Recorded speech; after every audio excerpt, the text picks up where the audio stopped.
দিলের থেকে অন্তর থেকে আল্লাহর কাছে দোয়া করি আল্লাহ তাআলা আমাদের সকলকে যেন শাহাদাতের মওত দান করেন।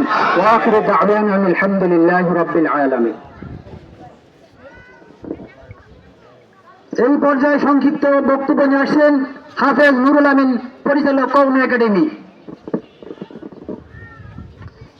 মুহাম্মাদুর রাসূলুল্লাহ আলা রাসূলিহিল কারীম, আম্মা বা'দ।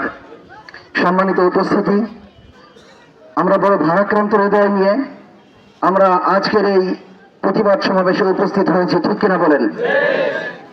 আমরা সংক্ষিপ্ত আকারে বলতে চাই, বিশেষ করে আমাদের বাজারে ইসরায়েলি পণ্যের ডিলার যারা রয়েছেন তাদের প্রতি উদাত্ত আহ্বান, আপনারা দ্রুত আপনাদের যে পণ্যগুলি আছে সেই পণ্যগুলি সেল করার পরে নতুন করে কোনো মালের অর্ডার করবেন না।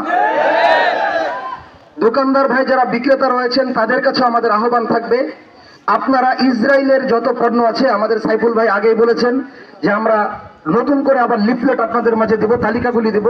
এই পণ্যগুলি আপনাদের দোকানের কোনো তাক অথবা দোকানের উচ্ছিষ্ট কোনো জায়গায় রাখবেন না। আমরা এখান থেকে শপথ গ্রহণ করছি, আজ থেকে ইসরায়েলের কোনো পণ্য আমরা কেউ ব্যবহার করব না, আমাদের অধীনস্থ যারা আছে তাদের কাউকে ব্যবহার করতে দেব না।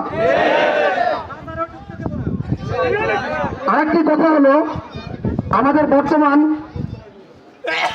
ডক্টর ইউনূস সাহেবের প্রতি আমাদের উদাত্ত আহ্বান, যেহেতু আমাদের মুসলমানদের উপরে নির্মম ভাবে নির্যাতন করা হয়েছে। অনেকেই ফিলিস্তিনের কথা বলেছেন, ভারতের কথা বলা হয় না এখানে।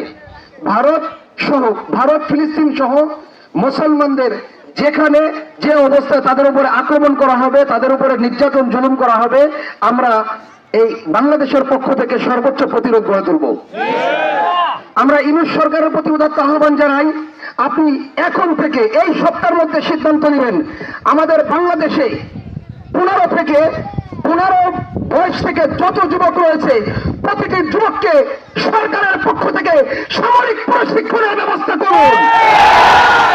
বাংলাদেশ থেকে বিশ্বের যেখানে মুসলমান নির্যাতিত হবে, এই যুব সমাজ ট্রেনিং নিয়ে অস্ত্র শস্ত্র সহ পৃথিবীর যে প্রান্তে মুসলমান আক্রান্ত হবে তাদের বিপক্ষে